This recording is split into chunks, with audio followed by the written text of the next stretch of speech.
Agility on koeraspordiala, mis on põhimõtteliselt koerte takistusjooks.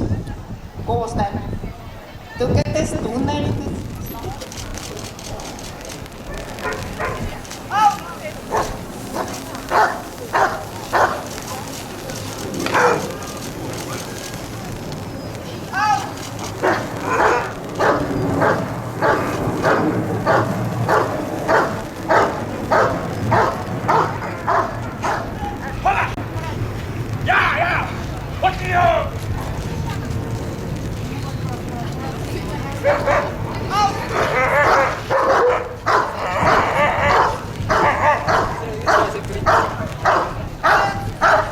Spordiala, et väga paljud võistlused lõpevad disklahviga, isegi kõige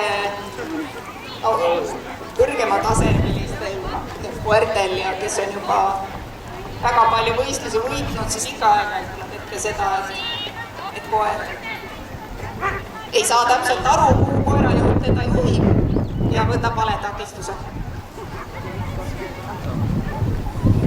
Agility on jällegi selline ala, mis on üles ehitatud sellele, et nii koeral kui koerajuhil peab olema.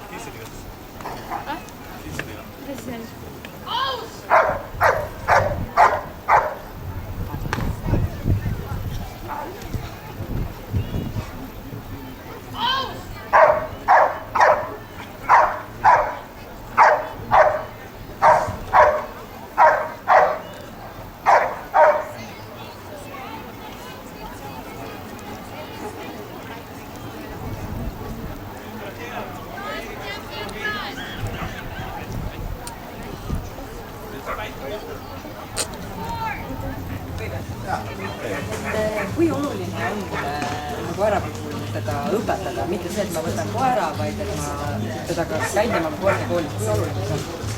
See on tegelikult väga oluline, et selle olulisust mõista. Inimesed arvavad, et koera koolitamine on nagu dresseerimine, et ma õpetan talle trikke. Tegelikult koera koolitamine on koerale oma keele õpetamine, mis tähendab tegelikult seda, et kui